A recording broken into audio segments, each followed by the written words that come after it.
네, 안녕하세요. 박준호입니다. 오늘은 외동 전통시장의 정희철 회장님과 이곳 외동 전통시장에 나와 있습니다. 인사하세요. 네, 반갑습니다. 외동 전통시장 상임대장 정의철입니다. 네. 네, 안녕하십니까. 이제 앞으로 전통시장을 홍보도 하고요. 전통시장 얘기도 좀 듣고 또 정의철 회장님한테 또 시장에 대해서 좀 바람 얘기도 좀 들어보고 하려고 왔습니다. 요즘 장사가 좀 어떠나요? 요즘에 다들 코로나로 인해 가지고 우리 그 상인분들 지금 한 2년 가까이 되죠. 2년 가까이 힘든 시기를 보내고 있는데 지금 뭐 위드 코로나 해가지고 뭐 손님들이 좀 다니는 것 같지만 아직까지 그 소비는 예전 같지 않고 좀 힘든 시기를 보내고 있습니다. 김장철이다 보니까 아무래도 손님들이 좀 많이 찾지 않을까 하는 그런 생각하고 있습니다. 부자재가 많이 필요하니까 재료들을 많이 이제 구매하기 위해서 손님들이 이제 좀 많이 찾을 거라고 이제 기대하고 있습니다. 한번 오시는 분들의 씀씀이 가격적인 질문이 좀 있던 것 같아요. 아무래도 이제 소비가 좀 원활하게 이렇게 이루어지는 게 아니라 경제적으로 좀 어려움들이 다들 있다 보니까 예전같이 이렇게 많이 대량으로 좀 구매를 하시는 것보다는 그때그때 필요한 부분만, 단가 부분은 조금 낮아지지 않았나 하는 게 제 개인적인 생각이고요. 이제 우리 시장으로 볼 때는 상당한 경쟁력이 있는 시장이거든요. 타 시장보다는 뭐 아이템이라든지 또 제품 구성 이런 부분이 다른 이제 재래시장 범위를 벗어나는 그런 부분들을 보여주고 있기 때문에 신상이 많고 하다 보니까 젊은 이제 소비자분들이 계속적으로 많이 이용하는 그런趋勢입니다. 문화가 있는 전통시장인지 그걸 좀 갈망해서 예. 버스킹 공연하는 네. 친구들 와서 좀 하고 했었잖아요. 네. 그 분위기가 그때는 좀 어땠습니까? 맨 처음에 이제 어님이 그 부분을 굉장히 좀 이렇게 갈망하고 해가지고 우리 시장 분들도 예전에는 이제 공연이라든지 시장에서 그런 공연은 사실 좀 맞지 않는 것처럼 이렇게 여기고 했었는데 TV를 달고 해가지고 이제 모두가 즐길 수 있고 하다 보니까 굉장히 이제 상인분들의 호응도 높았고 또 실질적으로 이제 시장을 오시는 분들도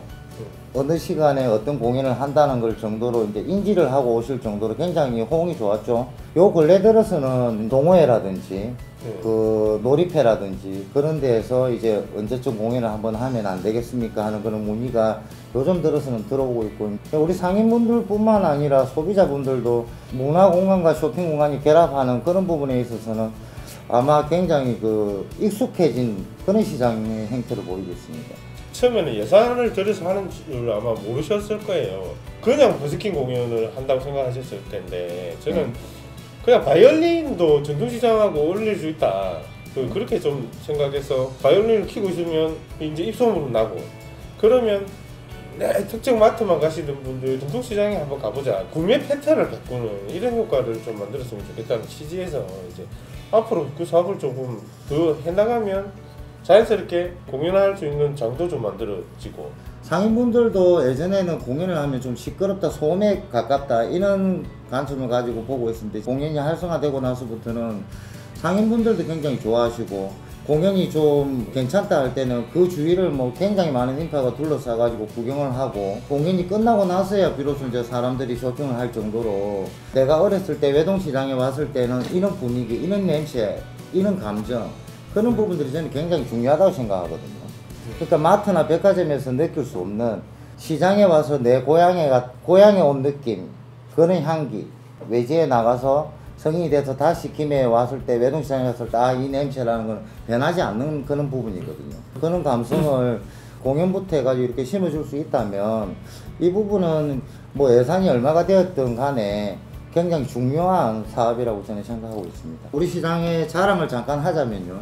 접근성이 일단 제일 좋고 매일 신선한 제품들이 유입이 된다는 거죠. 질 좋은 제품을 싼 가격에 구매를 할 수가 있고 점주분들이 굉장히 또 연령대가 좀 낮습니다. 그러다 보니까 손님들 또 대하는 태도라든지 그런 부분은 뭐 저 생각에는 백화점이나 마트 수준을 거의 뭐 능가하는 태도도 굉장히 수준이 높다고 저는 생각하고 있습니다. 아주 중요한 말씀인데요.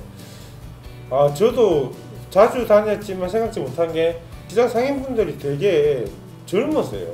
물건을 준비하는 과정도 아주 청결하고 또 친절하고. 네, 시장이 어떻게 보면 제일 큰 자랑입니다. 아케이드 얘기를 안 할 수가 없거든요. 예. 그동안 어닝 때문에 굉장히 비 올 때 굉장히 힘들었잖아요. 앙케이트가 아니라 어닝을 하다 보니까 비가 오면 손님도 없어지고 우리 상인분들도 굉장히 불편해하시고, 예, 그런 아주 안 좋은 조건이었습니다. 지금까지도. 그 서명 몇 분 받으셨어요? 2년 가까이 되는데요.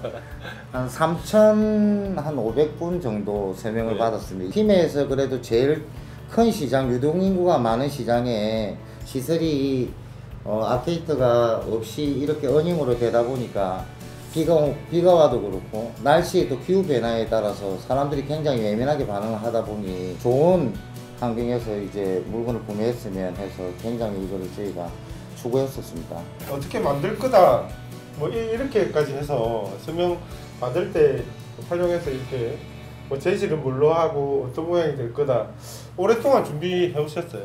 오늘 말씀을 조금 드리면 2022년도 초에 공사를 할 겁니다. 예산이 도비가 10억 8천만 원이고요. 시비가 5억 2,400만 원. 그리고 상인에서 자부담 2억 원을 냈습니다. 상인의 자부담 2억 원이 사실은 좀 큰 역할을 했어요. 상인에서 2억 원을 내기가 굉장히 힘드셨을 텐데 예산이 더 많이 추가되면 상인의 자부담을 조금 줄이려고 노력을 많이 했음에도 불구하고 굉장히 가슴 아프게 생각해요. 그럼에도 도비 10억 8천도 굉장히 어려웠습니다. 예. 도비를 가져오기가 결론을 말씀드리면 아케이드 사업합니다. 부위원장일 때 이거는 꼭 해야 되겠다. 좀 도와달라. 그래서 이 사업만은 꼭 가져가겠다. 이게 속내를 들여다보면 이 순번이 있어요. 17번째 걸렸는데 이 10억 8천의 도비 예산 중에 가운데 딱 걸렸어요. 부탁을 하고 사정을 하고 차량하고 뭐 만나고 이렇게 해서 10억 8천까지 딱 채워서 내년도 42억 9,200만 원 정도 됩니다. 경남 전체 현대화 사업 자체가 그 중에 10억이니까요. 굉장히 큰 비중인데 비가 세서 어떤 집은 가보면 전기선을 당기고 밀고 하면 조명이 꺼졌다 켜졌다 하고 그래서 그 앞에 연도에 7천만 원 들여서 그 보강공사도 했거든요. 그래도 비가 계속 샜어요.